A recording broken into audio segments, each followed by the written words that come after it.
সে কি বাংলাদেশে সব জায়গায় ঘুরতে পারবে ফ্রিলি? তার জন্য কি বাংলাদেশ ফ্রি? আর সে কতটা নিরাপদ? বা একটা বিদেশি নাগরিক বাংলাদেশের ভিসা পেতে কতদিন লাগে? বাংলাদেশের ম্যাক্সিমাম ভিসার ডেট কতদিন থাকে? কতদিনের জন্য বাংলাদেশ ভিসা দেয়? এটা একটা জানার মতো বিষয়। তো এই বিষয়গুলো নিয়ে তোমাদের সাথে খোলামেলা আলাপ করব, যাতে তোমরা খোলামেলাভাবে সব কিছু বুঝতে পারো। তাই তো? একদমই তাই। আজকে সেই বিষয়গুলো নিয়ে বলি। আর তোমরা অনেকেই জানো যে আমার বর হচ্ছে পাকিস্তানি। আমি পাকিস্তানে বিয়ে করেছি। যেভাবে হোক, যে কারণে হোক করেছি বিয়ের কাহিনী তো আমরা জানোই, সেটা তো এখন আর বলার কিছু নেই। তো আমি বিয়ে করেছি পাকিস্তানে। আমার বর হচ্ছে একজন ফরেন বলতে গেলে, বাংলাদেশের বাইরে হচ্ছে ফরেন। তো আমার বর একটা ফরেন নাগরিক, উপরত্ব আরও পাকিস্তানি লোক। এখন পাকিস্তানি লোক বাংলাদেশে আসতে পারে কি না, আদৌ তাদেরকে ভিসা সত্যি দেয় কি না?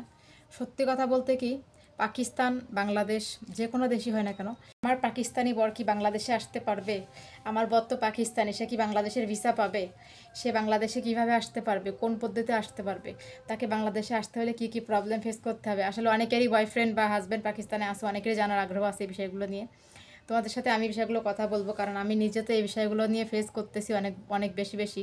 কারণ একটা পাকিস্তানি লোক বাংলাদেশে যাওয়া কী ধরনের প্রবলেম হতে পারে, কী কী সমস্যার সম্মুখীন আমি হচ্ছি, বা আমাকে আদৌ হতে হবে সামনে সমস্যার সম্মুখীন। তো তোমাদেরকে সেগুলো ডিটেলস বলবো, যাতে তোমাদেরও বিষয়টা হেল্পফুল হয়, তোমরাও জানতে পারো যে পাকিস্তানের নাগরিক বাংলাদেশে ঢুকতে পারে কিনা, পাকিস্তানের নাগরিক বাংলাদেশে ঢোকার জন্য কী কী করতে হয়, আমি কী কী প্রবলেম ফেস করতেছি বর্তমানে, আমি কেন বাংলাদেশে এখনও ঢুকিনি, কেন ঢুকতে পারছি না, বা আমার কি কোনো প্রবলেম আছে, আমার বরের কোনো প্রবলেম আছে, সে কেন বাংলাদেশে ঢুকতে পারতেছে না এখনও। পাকিস্তানের নাগরিক বলে কি সে বাংলাদেশে ঢুকতে পারবে না?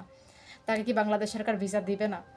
এর মেন রিজনটা কি, সে কেন ভিসা পাচ্ছে না? এটা তো জানা দরকার, তাই না? আসলে না জানলে তো আমরা বুঝতে পারবো না যে আমার বিদেশি বর কেন বাংলাদেশে ঢুকতে পারতেছে না। কোনো কারণ তো নিশ্চয়ই আছে, আর কারণ ছাড়া কি কোনো কিছু হয় বলো? সে বাংলাদেশে অবশ্যই ঢুকতে পারতেছে না, নির্দিষ্ট কোনো ব্যাপার আছে, যেগুলো হয়তো তোমাদের সামনে আগে শেয়ার করা হয় নাই, বা করতে পারিনি, এখন হয়তো তোমাদের সাথে আজকে করবো। যে আমার বিদেশি বর কেন বাংলাদেশে এখনও ঢুকতে পারছে না, বা কেন তাকে কি বাংলাদেশ ভিসা দিবে আদৌ? সে কি বাংলাদেশে সব জায়গায় ঘুরতে পারবে ফ্রিলি?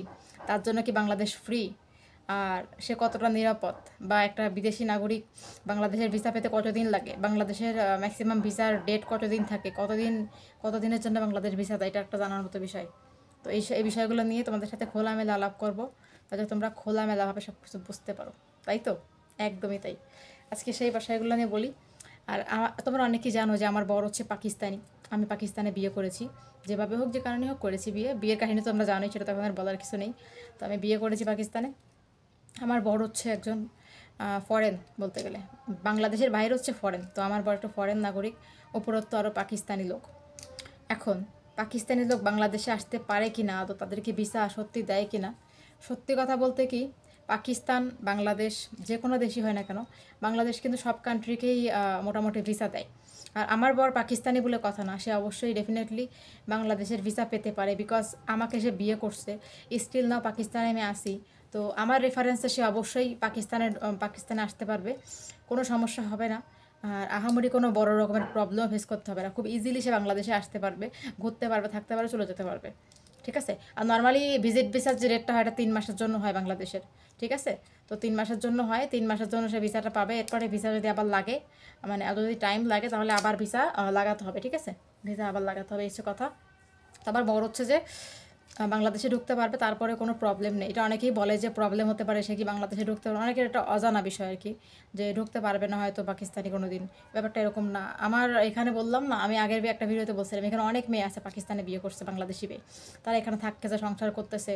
তাদের সাথে আমার কিছু কিছু মানুষের সাথে যোগাযোগ আছে। কিছু কিছু লোক আমার ভিডিও দেখে, মাঝে মধ্যে কমেন্টও করে। তো তার মধ্যে তারা কিন্তু অনেকেই, ম্যাক্সিমামই বাংলাদেশে ঘুরে আসতে থাকছে। অনেকের হাজব্যান্ড বাংলাদেশে 1-2 মাসও স্টে করছে। রিসেন্টলি একটা মেয়ের হাজব্যান্ড গেল বাংলাদেশে, উনি বাংলাদেশেই থাকবেন। আমি নাম উল্লেখ করবো না। ওইটা অনেক ভালো লাগলো আমার কাছে। ওই ছেলেটা হচ্ছে পেশাওয়ারের ছেলে। তো উনি আসলে যাচ্ছে পাকিস্তানে, বাংলাদেশে চলে গেছে অলরেডি।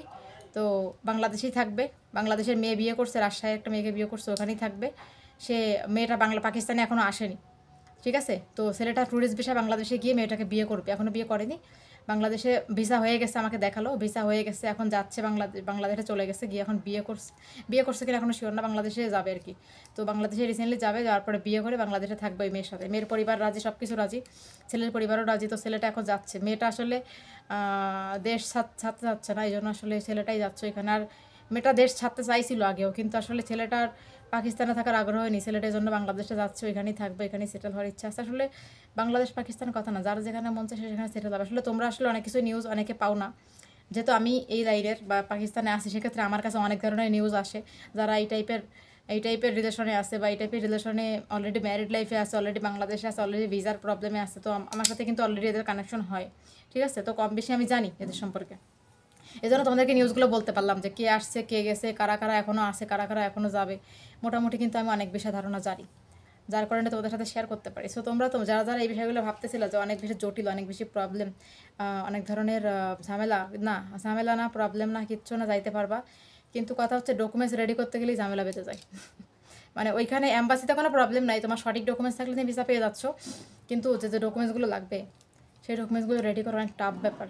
মানে অনেক অনেক ডকুমেন্টস থাকে যেগুলো রেডি করে উঠতে উঠতে টাইম চলে যায়। যাই হোক, তোমরা সেগুলো রেডি করে নিবা যারা যারা যাবা। আর কারা কারা পাকিস্তানে প্রেম করতেছো, কারা কারা পাকিস্তানে বিয়ে করছো অলরেডি, কারা কারা পাকিস্তানে ঘুরে আসছো বা ঘোরার ইচ্ছা আছে ভবিষ্যতে আদৌ, তারা তারা আমাকে জানিয়ে দিও কমেন্ট করে, তাহলে বুঝতে পারবো।